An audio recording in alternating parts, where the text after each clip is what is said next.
للطاغين مآبا لابثين فيها أحقابا.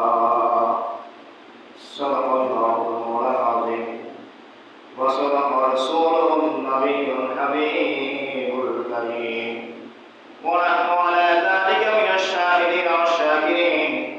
مولاي صل وسلم دائما أبدا على حبيبك خير الخلق كلهم.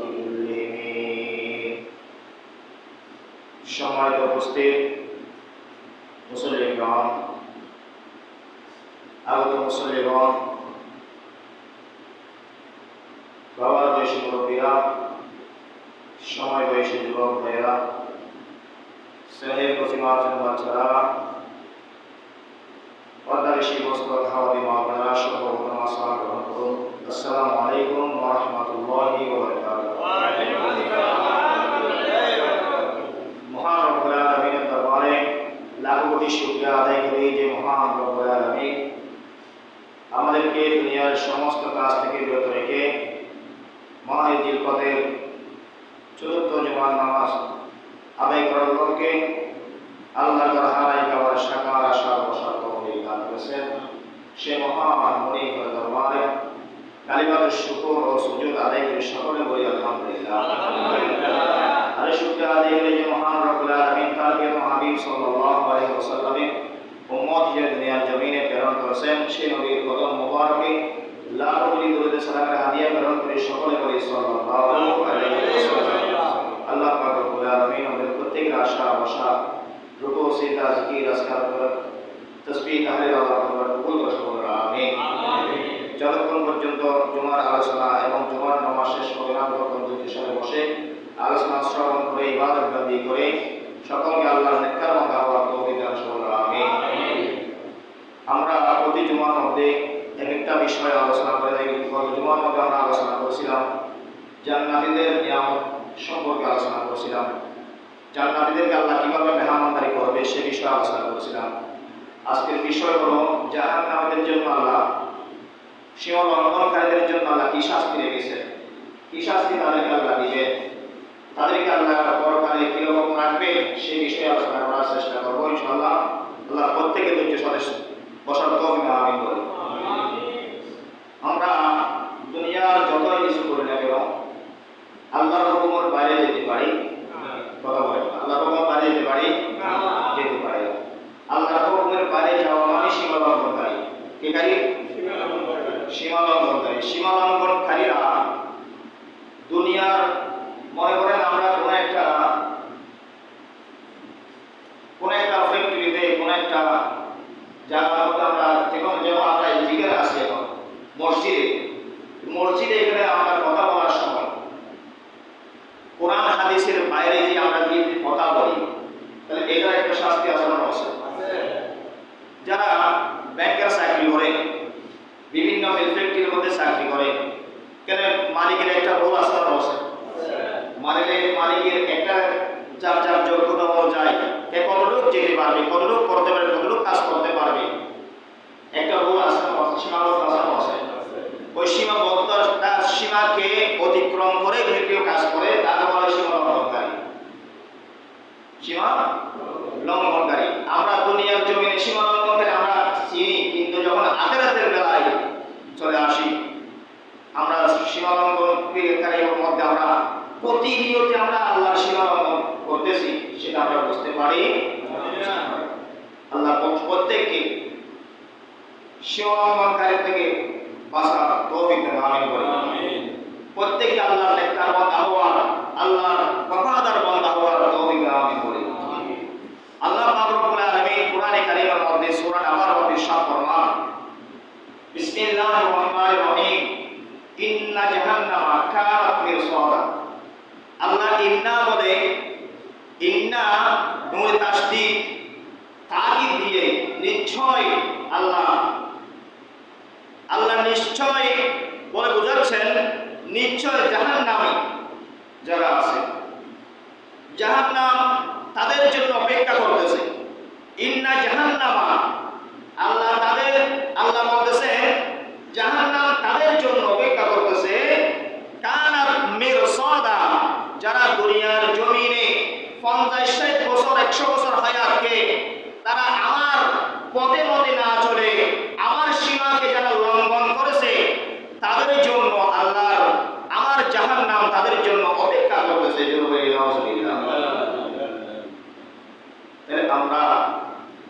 আমরা কি সীমা লঙ্ঘনকারী হব নাকি আল্লাহর হুকুম পালনকারী হব? কথা বলেন না। আল্লাহর হুকুম পালন করলে গত জুমার যে আলোচনা করছিলাম ওই আলোচনার যে নিয়ামতগুলোর আলোচনা করেছিলাম ওই নিয়ামতগুলো প্রাপ্ত হব। আর যদি সীমা লঙ্ঘনকারী হয়ে যায় আজকে যে শাস্তির আলোচনা হবে সে শাস্তির জন্য আমাদেরকে অপেক্ষা করতে হবে। কেউ বলে নাউযুবিল্লাহ। আল্লাহ তাআলা প্রত্যেককে বোঝার তৌফিক দান করে। লিত্তাগীনা মাআবা আশ্রয়স্থল রূপে তাদের জন্য লিত্তাগীনা মাআবা লাবিসিনা ফিহা আহকাবা। আল্লাহ বলেন তাদের জন্য আশ্রয়স্থল হলো জাহান্নাম। লাবিসিনা ফিহা আহকাবা, যেখানে তারা শতাব্দীর পর শতাব্দী সেখানে অবস্থান করবে। শতাব্দীর পর শতাব্দী। আমরা কি দুনিয়ার জন্য শতাব্দী পর শতাব্দী হায়াতে জিন্দেগি আছে আমাদের? কথা বলেন আছে? আমাদের কেউ শতাব্দী তো আমরা কেউ পাইছি? আমরা কেউ 50 বছর 60 বছর 80 বছর 100 বছর যারা পাইছেন আলহামদুলিল্লাহ, তারা আমরা মনে করি তারা আমাদের চেয়ে বেশি করছেন। ঠিক কিনা বলেন? আমাদের চেয়ে তারা রোগও বেশি করছেন, আমাদের চেয়ে বেশি ইবাদত বন্দেগী করেছেন, তারা আমাদের চেয়ে প্রিয় আল্লাহর কাছে। ঠিক কিনা বলেন না? আমরা ওই হায়াতটাকে যদি আমরা 50 60 বছর 80 বছরের হায়াতটাকে যদি আমরা আল্লাহর হুকুমের মধ্যে অতিবাহিত করতে পারি, আল্লাহর হুকুম পালনকারী হিসেবে যদি আমরা অতিবাহিত করতে পারি, তাহলে শতাব্দীর পর শতাব্দী আমাদেরকে জাহান্নামের আগুনের মধ্যে জ্বলতে হবে না। আল্লাহ রাব্বুল আলামিন আমাদের প্রত্যেককে জাহান্নামের আগুন থেকে বাঁচার তৌফিক দান করেন। আমিন। দুজকের সঙ্গী না হয়ে জান্নাতীদের সঙ্গী হওয়ার তৌফিক দান করেন। আমিন। শয়তানের পরচালনা থেকে আল্লাহর কাছ থেকে আমরা কি চাই? আশ্রয় চাই। আল্লাহ যেন আমাদের সকলকে শয়তানের কুমন্ত্রণা থেকে আল্লাহ সকলকে হেফাজত দান করেন। আমিন। সেজন্য জাহান্নাম এটা এমন একটা ভয়াবহ জায়গা, জাহান্নাম এটা এমন একটা ভয়াবহ জায়গা, এই জায়গা থেকে আমরা আল্লাহর কাছ থেকে পানা চাই, তাহলে আমরা এই দুনিয়ার এই জাহান্নাম থেকে বাঁচতে হয় আল্লাহর মসজিদে আসতে হবে। কোথায় আসতে হবে? মসজিদে। কথা বলেন না। মসজিদে আসা এটা আল্লাহর হুকুম পালন করা। কথা বলেন না। মসজিদে আসা এটা হুকুম পালন করা, আল্লাহর হুকুম পালন করা। সিয়াম সাধনা করা, আল্লাহর হুকুম পালন করা। হজের মাস চলতেছে, হজ পালন করা, আল্লাহর হুকুম পালন করা। যাকাতের দিন যখন আপনার সম্পদের বছর অতিবাহিত হয়, বছর পূর্তি হয়, ওই বছর পূর্তি হওয়ার কারণে আপনার সম্পদ থেকে যাকাতগুলো বের করে গরিব দুঃখীদেরকে বন্টন করে দেওয়ার নাম হলো আল্লাহর হুকুম পালন করা। আমরা যদি এগুলো পালন না করি আমরা সীমা লঙ্ঘনকারী হব। কি হব? সীমা লঙ্ঘনকারী হব। আমাদের কাছে সামর্থ্য আছে, খরচ করে না। অনেক কাছে সামর্থ্য বা খরচ 1 বার 3 বার 5 বার 10 বার করার সামর্থ্য আছে, কিন্তু আল্লাহ 10 বার করার জন্য তো খরচ করে নাই। আল্লাহ খরচ করেছে কয়বার? একবার। কথা বলেন না, কয়বার? জীবনে একবার হজ পালন করা আল্লাহ খরচ করেছেন। তাও আমরা এবছর না, পরের বছর আর এর পরের বছর না, আস্তে আস্তে হায়াত শেষ। বলেন হায়াত শেষ। হায়াত যখন শেষ হয়ে গেছে, আপনি পালন কর্মের মধ্যে ছিলেন, তাহলে আপনি মৃত্যুর মাধ্যমে আপনি সীমা লঙ্ঘনকারী হিসেবে আল্লাহর কাছে কবুল হয়ে গেছে। আল্লাহ রাব্বুল আলামিন আমাদের প্রত্যেককে বোঝার আমল করার তৌফিক দান করেন। আমিন। আমাদের কু আনফুসাকুম ওয়া আহলিকুম নার, কু আনফুসাকুম ওয়া আহলিকুম নার, জাহান্নামের আগুন। জাহান্নামের আগুন যেগুলো আছে এগুলোকে রাসূল কারীম সাল্লাল্লাহু আলাইহি ওয়াসাল্লাম ইরশাদ করেন, জাহান্নামের আগুনকে 1000 বছর জ্বালানো হয়েছে। 1000 বছর জ্বালানোর পর ওই আগুনের কালার হলো হলুদ কালার। এরপর আবার 1000 বছর জ্বালানো হলো, এরপর ওই আগুনের আরেকটা কালার হলো, আরেকটা কালার হওয়ার পর ওই আগুনকে আরো 1000 বছর জ্বালানো হলো। এই হাত সাদা হওয়ার পর ওই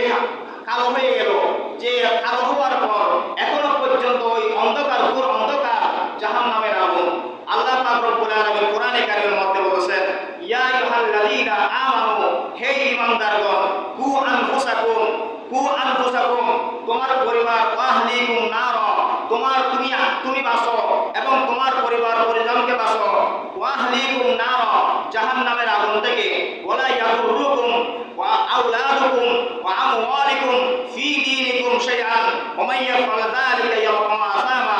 আল্লাহ পাক রব্বুল আলামিন বলেন, আপনাদের আওলাদ ষড়যন্ত্র যারা আছে, আমাদের সম্পদ, ওই সম্পদগুলো তোমাদের আওলাদ ষড়যন্ত্র যেগুলো আছে, এগুলো আল্লাহর পক্ষ থেকে তোমাদের দেওয়া, তোমাদের জন্য সম্পদ, ওই সম্পদগুলোকে তোমরা জাহান্নামের আগুন থেকে রক্ষা করো। আপনাদের দিনদারিতার ক্ষেত্রে তারা কি কাজ করে? আমরা সন্তান জন্ম দেওয়ার পর যখন 5 বছর হয়ে যায়, 10 বছর হয়ে যায়, সে কার সাথে মেলামেশা করে, কার সাথে চলাফেরা করে, সেটা আমরা খেয়াল রাখি না। যার কারণে সন্তান যখন আপনার প্রয়োজন, সন্তান আপনার প্রয়োজন হবে, ওই সময় আপনার কথা সন্তান শুনে না, কারণ সন্তানকে আপনি সুশিক্ষা শিক্ষিত করতে পারেন নাই, পারিবারিক শিক্ষা শিক্ষিত করতে পারেন নাই। যার কারণে আমার রাসূল কারীম সাল্লাল্লাহু আলাইহি ওয়াসাল্লাম, আল্লাহ পাক রব্বুল আলামিন বলেছেন, আপনার সন্তানদেরকে আপনি দিনদারিতা শিক্ষা দিবেন। সুবহানাল্লাহ বলেন না? আমরা দিনদারিতা শিক্ষা না দিয়ে সন্তানদেরকে দুনিয়াবি শিক্ষা দিই। কিসের শিক্ষা দিই? দুনিয়াবি শিক্ষা দিই। যখন আমরা বৃদ্ধ হয়ে যাই, আমাদের বাবারা যখন বৃদ্ধ হয়ে গেছে, অনেক বাবারা দেখলাম বৃদ্ধ হওয়ার পর 3টা 4টা সন্তান আছে, তাদের কোনো খোঁজ খবর নেয় না। আমার চোখে দেখা আমি অনেক পরিবার দেখছি, অনেক বৃদ্ধ মুরব্বী দেখছি, তাদের 3টা 4টা সন্তান, ভালো একটা প্ল্যাটফর্ম, ভালো একটা অবস্থানের মধ্যে আছে তারা, কিন্তু সব বাবা মা দেখাশোনা করে না, কথা বলে না, দেখাশোনা। কারণ কি? আমরা পারিবারিক শিক্ষা তাকে দিতে পারি না। পারিবারিক শিক্ষা 2টা শিক্ষা, একটা প্রাতিষ্ঠানিক শিক্ষা আর একটা হলো পারিবারিক শিক্ষা। প্রাতিষ্ঠানিক শিক্ষার চেয়ে পারিবারিক শিক্ষা হলো বড়। প্রাতিষ্ঠানে আপনার শিক্ষা দিবে, আপনি মেলামেশার মধ্যে গেলে আপনার প্রয়োজন যেখানে হবে সেখানে আপনাকে কিভাবে চলতে হবে সেটা প্রাতিষ্ঠানিক শিক্ষা দিবে। কিন্তু যখন আপনি পারিবারিক শিক্ষা, আপনাকে এমন ভাবে শিক্ষা দেবে, বাবার সাথে কিভাবে কথা বলতে হয়, মায়ের সাথে কিভাবে কথা বলতে হয়, প্রতিবেশীর সাথে কিভাবে কথা বলতে হয়, দাদা দাদির সাথে কিভাবে কথা বলতে হয়, এটা হলো পরিবার থেকে হয়। কোথায় থেকে হয়?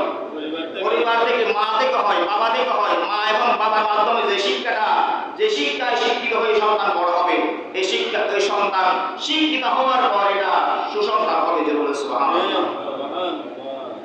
সুশিক্ষা প্রতিষ্ঠান তৈরি করে না, সুশিক্ষা তৈরি করে মা বাবা পরিবার পরিজন। আল্লাহ পাক রব্বুল আলামিন আমাদের প্রত্যেকের সন্তানদেরকে সুশিক্ষায় শিক্ষিত হওয়ার, পারিবারিক শিক্ষা শিক্ষিত হওয়ার, প্রাতিষ্ঠানিক শিক্ষা শিক্ষিত হওয়ার সকলকে তৌফিক আমিন করি। সালাতুল ইয়া রাসূলুল্লাহ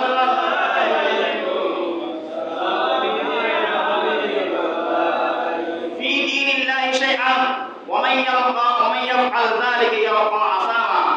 আপনার যাদের অবৈধ কামনা বাসনা আছে, সন্তান যখন চাকরি করে,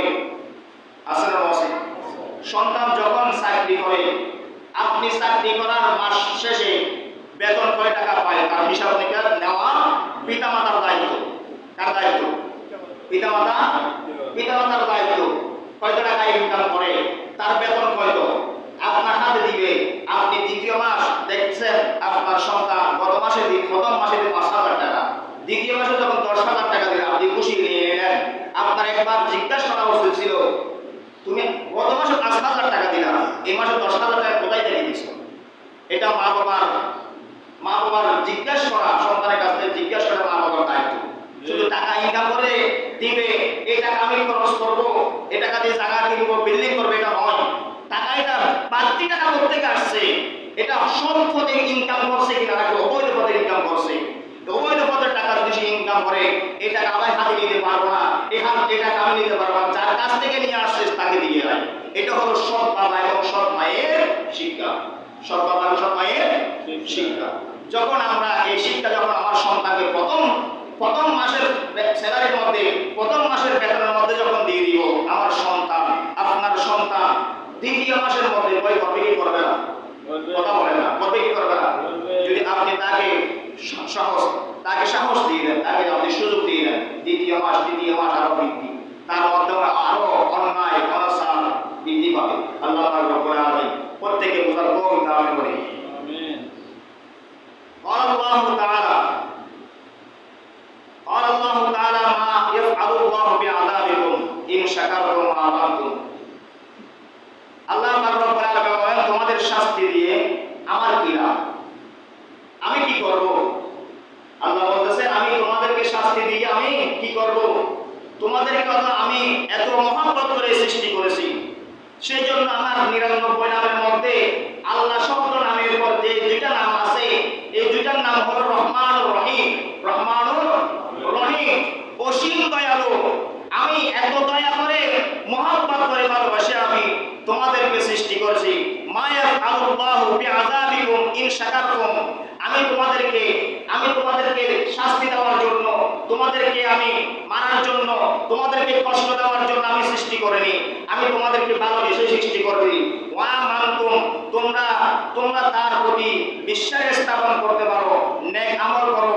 নেক আমল যদি করো তোমাদেরকে আমি শাস্তি দিব না। তোমরা যদি আমার উপর বিশ্বাস রাখো, ঈমান রাখো এবং নেক আমল করো তাহলে আমি তোমাদেরকে কি দিব না? শাস্তি দিব না। আমি তোমাদেরকে শাস্তি দেওয়ার জন্য সৃষ্টি করি না। তাই আল্লাহ আমাদেরকে সৃষ্টি করেছেন মহব্বত করে। কি করে? ভালোবেসে সৃষ্টি করেছেন। দুনিয়া যখন সৃষ্টি করছে, দুনিয়াটা সাজাতে হবে কিনা? কথা বলেন না। দুনিয়াটাকে সাজাতে হবে কিনা? দুনিয়াটা সাজানোর জন্য এমনি গাছপালা দিয়ে সাজানো হয়। আল্লাহ গাছপালা দিয়ে সুন্দর লাগতেছে না। আল্লাহ বলেছে যখন আমি দুনিয়া জান্নাতের যখন আমি আদম আলাইহিস সালামকে যখন সৃষ্টি করলাম, সৃষ্টি করে মা হাওয়াকে সৃষ্টি করলাম, আমি তো আল্লাহ কোরআন কারীমের মধ্যে সূরা বাকারার মধ্যে বলেছেন ওয়া ইয ক্বালা রাব্বুকা লিল মালাইকাতি ইন্নী জাইলুন ফিল আরদি খলিফা। আমি আদম আলাইহিস সালামকে জান্নাত এবং জাহান্নামের সাজানোর জন্য সৃষ্টি করি নাই। জাইলুন ফিল আরদি খলিফা, আমি আরদ মানে জমিন সাজানোর জন্য, জমিনকে সুন্দর করার জন্য আদম এবং হাওয়াকে সৃষ্টি করেছি। সুবহানাল্লাহ। ফিল আরদি খলিফা হিসেবে দুনিয়ার, আমি জান্নাতের খলিফা হিসেবে সৃষ্টি করি নাই, আদমকে সৃষ্টি করেছি আমি দুনিয়ার খলিফা হিসেবে। সুবহানাল্লাহ। তাহলে আল্লাহ আমাদেরকে দুনিয়ার মধ্যে পাঠানোর কারণ হলো দুনিয়ার সৌন্দর্য করা এবং আল্লাহর ইবাদত বন্দী করা। কি করা? আল্লাহর ইবাদত বন্দী করা। এই ইমতিহানের জায়গা, এটার মধ্যে পরীক্ষা চলবে। আপনার উপর দুঃখ আসবে, কষ্ট আসবে, আপনি অভাবের মধ্যে থাকবেন, বিভিন্ন মুসিবতের মধ্যে থাকবেন, আবার কেউ সুখে শান্তির মধ্যে বসবাস করবে, কেউ রাষ্ট্রের মধ্যে বসবাস করবে। এটার নাম হলো বড় একটা পরীক্ষা। কাউকে আল্লাহ দম দিয়ে পরীক্ষা করে, আবার কাউকে মন দিয়ে পরীক্ষা। কথা বলেন না। কাউকে ধন সম্পদ দিয়ে আল্লাহ পরীক্ষা করে, আবার কাউকে দুঃখ কষ্ট দিয়ে পরীক্ষা করে, আবার কাউকে মনের একটা উদারতা দিয়ে আল্লাহ পরীক্ষা করে। এটা কি সবাই যদি একটা দিত, সবাইকে যদি ধন সম্পদ দিত, কাউকে মানতো? কথা বলেন না, মানতো না। শুধু একটা কথা খেয়াল করেন, হাতের আঙ্গুল 5টা যদি সমান হতো, হাতের আঙ্গুল 5টা যদি সমান হতো, বাদ দেওয়া সম্ভব হতো না। কথা বলেন না, বাদ দেওয়া সম্ভব হতো না। এটা যদি শান্তি বোঝার দুনিয়া বোঝার সহজ হয়ে যাবে। আল্লাহ রব্বুল আলামিন বলেছেন আমি কাউকে ধন সম্পদ দিয়ে আমি পরীক্ষা করি, আমার কাউকে ধন সম্পদ দিয়ে তার একটা উদাহরণ দিয়েছি, কি দিয়েছি? বিশাল একটা তার মন দিয়েছি। ওই মনের মধ্যে তার এমন বিচরণ, আমাকে আল্লাহ 1,00,000 টাকা দিত, আমি মসজিদ করতাম, আমি মাদ্রাসা করতাম, আমি গরিব দুঃখীর পাশে দাঁড়াতাম। আবার যাকে আমি লক্ষ কোটি টাকা দিয়েছি সে বলতো আমাকে আরো কিছু দিত, আরো কিছু দিত, আরো কিছু দিত, আমি আরো কিছু সম্পদ অর্জন করতাম। এরকম আসানো আছে। আল্লাহ রব্বুল আলামিন আমাদের প্রত্যেককে উদার মন হওয়ার, ওই মনকে যেন, ওই উদার মনটা যেন আল্লাহ এবং রাসূলের জন্য হয়। আল্লাহ রব্বুল আলামিন আমাদের প্রত্যেকের মনকে কবুল করুন। আমিন। আমাদের উদারতা হবে কার জন্য? কার জন্য? আল্লাহ। দুনিয়ার ভালোবাসা পাওয়ার জন্য নয়। রাসূল কারীম সাল্লাল্লাহু আলাইহি ওয়াসাল্লাম বলেন রব্বুল দুনিয়া রাসূলুল খদিয়া, দুনিয়ার ভালোবাসা সমস্ত গুনাহের, দুনিয়ার ভালোবাসা সমস্ত গুনাহের মূল। তো দুনিয়ার ভালোবাসার জন্য নয়, আমাদের কোনো একটা কাজ, ভালো কাজ করবেন, কে কি বলছে এটা দেখার জন্য হয়। আমার আল্লাহ কি বলে, আমি কাজটা করতেছি, একজন মানুষকে আমি সাহায্য করতেছি, একজন অসুস্থ মানুষকে আমি দেখতে যাচ্ছি, এটা ছবি তোলার জন্য নয়, মানুষকে দেখানোর জন্য নয়, এটা আমি একটা মানুষের সাহায্য করতেছি। অনেক মানুষ আছে আর এক সময় টাকা পয়সা সম্পদ ছিল, আজকে নাই। কিন্তু কারোর কাছে গিয়ে বলতে পারে না। আমাদের পাশে আচরণ আছে এরকম, আমাদের চতুর্পাশে আচরণ আছে এরকম। এক সময় সম্পদ ছাড়ে ছিল, তার কাছে টাকা পয়সা অনেক কিছু ছিল, কিন্তু এখন নাই, কিন্তু কারো কাছে গিয়ে বলতে পারে না। কিন্তু আমরা প্রতিবেশী হিসাবে আমাদের তাদেরকে দিকে লক্ষ্য রাখা প্রয়োজন। আচরণ আছে, লক্ষ্য রাখবো। ওই রকম লক্ষ্য নয় আমি তাকে 500 টাকা দিচ্ছি এটার জন্য ছবি তুলবো, ফেসবুকে ছাড়বো, এরকম নয়। আমি দিব, সাহায্য করবো, সামর্থ্য অনুযায়ী সাহায্য করবো। এটা কার জন্য হবে? কার জন্য হবে? আল্লাহর জন্য। এটা আল্লাহ যেহেতু ছবি তুলে রাখবে, আল্লাহকে আমাদের ময়দানে দেখাবে, আল্লাহ বান্দা তুমি আমার একজন অসহায় বান্দাকে তুমি সাহায্য করছো, আজকে নাও, তার প্রতিদান নিয়ে যাও। আল্লাহ রাব্বুল আলামিন সেদিন আমাদেরকে ওই উত্তম কাজের উত্তম জাযা দান করবে। সুবহানাল্লাহ। আমরা যে উত্তম কাজ করব, ওই উত্তম কাজের উত্তম জাযা দান করবে। উত্তম কাজের জাযা হলো আল্লাহ আমাদেরকে জান্নাত দান করবে। সুবহানাল্লাহ। আল্লাহ রাব্বুল আলামিন আমাদের প্রত্যেককে বুঝার আমল তৌফিক আমিন করুন। আমিন। ওয়া আবি সাঈদ আল-খুদরি রাদিয়াল্লাহু তাআলা عن النبي صلى الله عليه وسلم قال السعود جبل من النار يتصدع فيه الكافر 70 خريفا يهودي ويهوي به كذلك فيه أبدا। আল্লাহ রাসূল সাল্লাল্লাহু আলাইহি ওয়াসাল্লাম বলেছেন, জাহান্নামের মধ্যে একটা পাহাড় আছে। কি আছে? জাহান্নামের মধ্যে একটা পাহাড় আছে। পাহাড়ের নাম হলো সাউদ পাহাড়। কি পাহাড়? ও পাহাড়ের নাম হলো কি? সাউদ পাহাড়। ওই পাহাড়ের মধ্যে কাফেরদেরকে উঠানো হবে। কাদের উঠানো হবে? ওই পাহাড়ের উঠানো হবে কাদেরকে? কাফেরদেরকে। তো কাফেরদেরকে উঠানো হবে যে একবার পাহাড়ের নিচ থেকে উপরে উঠতে 70 বছর লাগবে। কয় বছর? 70 বছর। 70 খরিফান। ওই পাহাড়ে উঠতে 70 বছর লাগবে। আল্লাহ রাসূল সাল্লাল্লাহু আলাইহি ওয়াসাল্লাম ওয়ায়াহবি বিহি কাযালিকা, আবার ওই পাহাড় থেকে তাদেরকে ওঠার সাথে সাথে আবার নিক্ষেপ করবে নিচের দিকে নিক্ষেপ করবে। তারা ওই পাহাড় থেকে পড়বে নিচে আসতে 70 বছর লাগবে। কয় বছর লাগবে? 70 বছর লাগবে। এবং আল্লাহ রাসূল সাল্লাল্লাহু আলাইহি ওয়াসাল্লাম বলেছেন, তাদের শাস্তিটা একবারে শেষ হবে না, দুইবারে শেষ হবে না, তিনবারে শেষ হবে না। কাযালিকা ফীহি আবাদা, তাদের শাস্তি হলো আবাদান আবাদা, তাদের শাস্তি অব্যাহত থাকবে, চলতে থাকবে। নাউযুবিল্লাহ। এটা কখনো বন্ধ হবে? বন্ধ হবে না। এটা শাস্তি কাদের? কাফেরদের বলে। কাদের? যে কথা শুনতে হবে, মনে রাখতে হবে। এই শাস্তি কাদের জন্য? কাফেরদের জন্য। ওই পাহাড়ে উঠানামা করা হবে কাদেরকে? কাফেরদেরকে। যে পাহাড়ে উঠতে 70 বছর লাগবে। কয় বছর? 70 বছর। 70 বছর একটা যে আমরা 1 ঘন্টা হাঁটি না, 10 মিনিট হাঁটলে আমাদের হাঁটানি শুরু হয়ে যায়। ঠিক কিনা বলেন না? আমরা হাঁটাহাঁটি না হতে এমন অবস্থা আমাদের, এখান থেকে মাদ্রাসায় যাওয়ার সময় আমরা রিক্সা নিই, মোটরসাইকেল নিই, এমন সুবিধা হয়ে গেছে, আমরা এমন সুবিধা হয়ে গেছে, আমরা হাঁটি না। একটু হাঁটতে কোনো কারণে যে হাঁটতে হয়, সন্ধ্যাবেলা আমাদের পা ব্যথা শুরু হয়েছে। ঠিক কিনা বলেন? কিন্তু ওই পাহাড়ে তারা কোনো একটা তারা রেস্ট নিতে পারবে না, তারা উঠতে থাকবে। উঠতে পাহাড়ের চূড়ার মধ্যে উঠবে, 70 বছর হবে। ওঠার সাথে সাথে আবার এখানে জিরানোর সময় নাই, ওখানে অবস্থান করার সুযোগ নাই। তাদেরকে আবার নিক্ষেপ করা হবে জমিনের মধ্যে, পাহাড় থেকে জমিনের মধ্যে তাদেরকে নিক্ষেপ করা হবে, আবার উঠানো হবে। এভাবে তাদেরকে শাস্তি অব্যাহত থাকবে। وعن أبي هريرة رضي الله تعالى عن النبي صلى الله عليه وسلم إن الحميم ليصب على رؤوسهم فينفض الحميم حتى يخلص إلى جوفه فيسلط ما فيه جوفه حتى يمرق من قدميه وهو صخرة ثم يعود كما كان رواه الترمذي। রাসূল কারীম সাল্লাল্লাহু আলাইহি ওয়াসাল্লাম বলেছেন, দুজকের মাথার উপর যারা জাহান্নামী হবে, যারা কি হবে? জাহান্নামী হবে। আমি সিলেটে পারতেছি না, অসুস্থ, কেন মনসিলের ব্যথা। তারপর আপনারা একটু কথা বলবেন। জাহান্নামী যারা হবে তাদের উপরে গরম পানি ঢালা হবে। কি পানি ঢালা হবে? জাহান্নামের আগুন জ্বলতেছে না, বলছিলাম না? বছরকে বছর, হাজার বছর পানি নিয়ে পানিগুলো জাহান্নামীদের মাথার উপর ঢালানো হবে। কোথায় ঢালা হবে? কোথায় কোথায়? মাথার উপর। এগুলো আপনাদের কাছ থেকে স্বীকৃতি নিচ্ছি, কেন জানেন? আপনারা এখান থেকে যাওয়ার ভুলে যান, এই জন্য নামাজের খবর খেয়াল থাকে না। আসর জুমার নামাজের পর আসর নামাজের কথা খবর থাকে না। আসরের নামাজের পর মাগরিবের নামাজ খেয়াল থাকে না। এশার নামাজ, ফজর নামাজ খেয়াল থাকে না। ফজর নামাজ হলো তিনটা মুসল্লি, চারজন মুসল্লি, আর সবার জন্য না। নাউজুবিল্লাহ বলেন না। জাহান্নামীদের উপর গরম পানি ঢালা হবে। তো গরম পানি ঢাললে কি হবে?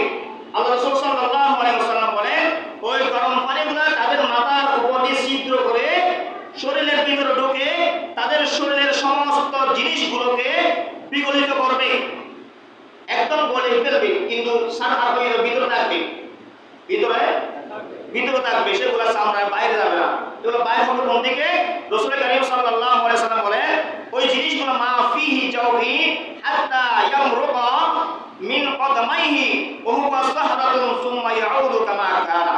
আল্লাহ রাসূল সাল্লাল্লাহু আলাইহি ওয়াসাল্লাম বলেছেন, ওইগুলো তাদের দুই রানের মাঝখান থেকে, দুই পায়ের দুই রানের মাঝখান থেকে জিনিসগুলোকে বের করা হবে।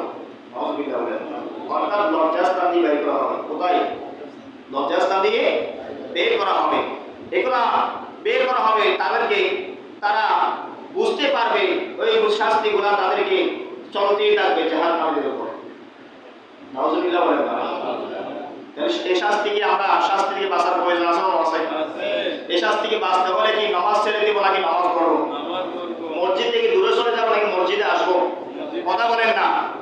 আমাদের এটা বলা যাবে না, এগুলো কোনো সমস্যা আছে।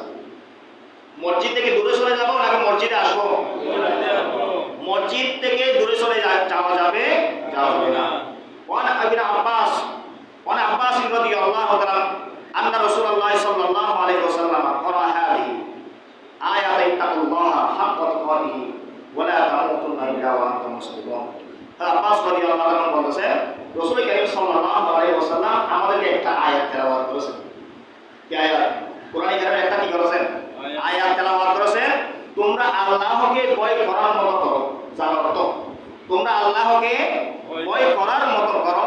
ওয়ালা তামুতুন্না ইল্লা ওয়া আনতুম মুসলিমুন, তোমরা পরিপূর্ণ মুসলমান না হয়ে মৃত্যুবরণ করিও না। قال رسول الله صلى الله عليه وسلم لو أن قراطا من الزقوم, জাহান্নামের মধ্যে একটা গাছ আছে। জাহান্নামের মধ্যে একটা কি আছে? একটা গাছ আছে, যার নাম হলো জাক্কুম গাছ। কি গাছ? জাক্কুম গাছ। সূরা ওয়াকিয়ার মধ্যে এই আয়াতটা আছে, আর অন্যান্য আয়াতের মধ্যে আছে। জাক্কুম গাছ কতারাত ফিদ দুনিয়া লা আফসাদাত আলা আহলিল আরদি মা ইশাহু। আল্লাহ রাসূল সাল্লাল্লাহু আলাইহি ওয়াসাল্লাম বলেছেন, জাক্কুম গাছের এমন একটা গাছ যে গাছের রস জাহান্নামীদেরকে খাওয়ানো হবে। জান্নাতীদের খাবার আসানো আছে। বিভিন্ন জমাত আলোচনা করছেন জান্নাতীদের খাবার। জাহান্নামীদের একটা কি আছে? খাবার আছে। তাদেরকে বিভিন্ন ধরনের খাবারের আল্লাহ ব্যবস্থা করে আছে জাহান্নামের মধ্যে। তার মধ্যে একটা খাবার হলো জাক্কুম গাছের রস। জাক্কুম গাছের কি? রস। রাসূল কারীম সাল্লাল্লাহু আলাইহি ফিদ দুনিয়া লা আফসাদাত, ওই জাক্কুম গাছের রস এটা এমন একটা জঘন্যতম রস, ওই রসের এক ফোঁটা যদি দুনিয়ার জমিনের মধ্যে পড়ে, ফাকাইফা বিমান ইয়াকুনু তুআমা